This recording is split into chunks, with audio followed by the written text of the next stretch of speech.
దేవునికి స్తోత్రం. ఈ దిన కృపామయుడైన దేవాదేవుడైన యెహోవా కృపగల వాగ్దానం. నేను ఉపద్రవంలో ఉండి యెహోవాకు మనవి చేయగా ఆయన నాకు ప్రత్యుత్తరమిచ్చెను. యోనా గ్రంథం 2:2. ప్రియా కృపామయుడైన దేవాదేవుని బిడ్డలారా, మహిమాస్వరూపుడైన యేసుక్రీస్తు పరిశుద్ధ నామములో మీ అందరికీ నా హృదయపూర్వకమైన శుభాభివందనాలు ఈ ఉదయకాల సమయంలో తెలియజేస్తున్నాను. మన దేవుడు మన పక్షంన కార్యాభివృద్ధిని జరిగించగల కార్యసాధకుడు ఆయన. ఎలాంటి కష్టంలో, ఇబ్బందులు, ఇక్కట్లో మనం ఉన్నప్పటికీ మనకి విజయం గల విజయప్రదాత ఆయన. నేను ఉపద్రవంలో ఉండి యెహోవాకు మనవి చేయగా ఆయన నాకు ప్రత్యుత్తరమిచ్చెను.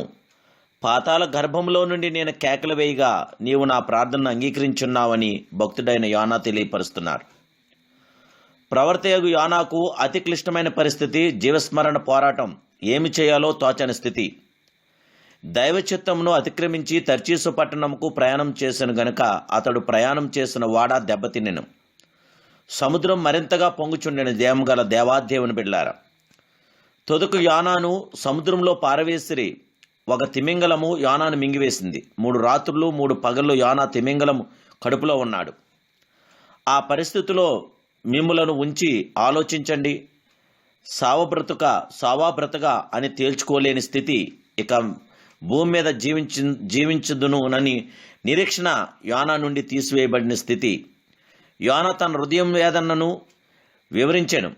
అది యోనా గ్రంథము 2వ అధ్యాయము రాయబడినటువంటి సత్యాలు. జీవగల దేవాదేవుని బిడ్డలారా, ఎలాంటి పరిస్థితుల్లోనూ యోనా గారు దేవుని మహింపరిచారు, ఘనపరిచారు.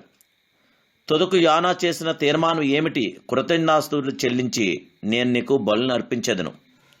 నేను మొక్కుకొనిన మొక్కుబళ్లను చెల్లింపక మానను. యెహోవా యొద్దనే రక్షణ దొరుకును.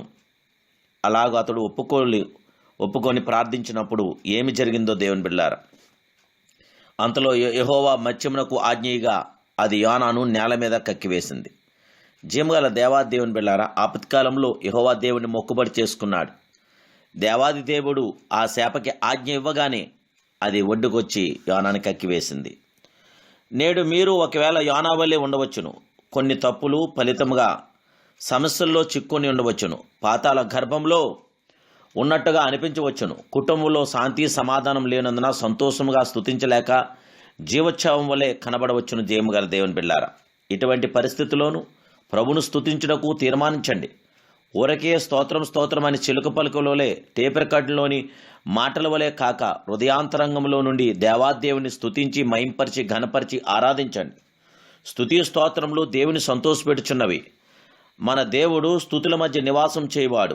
మన హృదయాంతరంగము నుండి వచ్చు స్తుతి స్తోత్రములను బట్టి ఆయన హృదయం సంతోషించున్నది. కాబట్టి కీర్తనలతో నేను దేవుని నామను స్తుతించెదను, కృతజ్ఞతాస్తుతులు నేను ఆయన్ను ఘనపరచునని పలికిన దావీదు ఏకీభవించెను గాక. దేవుని గాళ్ళ దేవాదేవుని బిళ్ళారా, మన దేవుని మనం స్తుతించి మహింపరిచి ఘనపరిచి ఆరాధిద్దాం. ఎలాంటి పరిస్థితులైనా సరే మన ప్రభు స్తుతులకి పాత్రుడు, స్తోత్రారుడు ఆ జీవగల దేవుడికి ప్రార్థన చేసుకుందాం.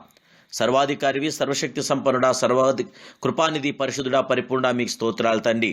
కృపాసత్య సంపూర్ణమైన దేవా మీకు వందనాలు. ఈ ఉదయకాల సమయంలో మీరు మాకిచ్చిన ఈ గొప్ప వాగ్దానం బట్టి నీకు స్తోత్రాలు. దేవానికి స్తోత్రాలు. మాకు నైనా ప్రత్యుత్తరమిచ్చే గొప్ప దేవుడు, మా మనవి ఆలకించే దేవుడు.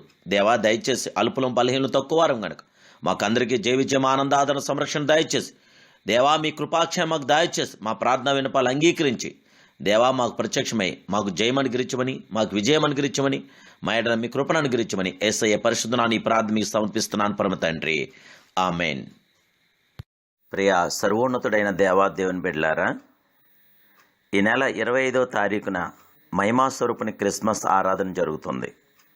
దేవాదేవుడు మహిమాస్వరూపుడు మిమ్మల్ని ప్రేరేపిస్తే మీ విలువైన క్రిస్మస్ కానుకను ఫోన్పే ద్వారా లేదా గూగుల్ పే ద్వారా పంపించండి. దేవాదేవుడు మిమ్మల్ని దీవించి ఆశీర్వదించి బలపరిచి ఆయన కృపలో మిమ్మల్ని బలపరచునుగాక. దేవుని చిత్తమైతే తప్పకుండా క్రిస్మస్ ఆరాధన కూడా మీరందరూ కూడా రావాలని ప్రభు పేరట మిమ్మల్ని కోరుచున్నాను. God bless you.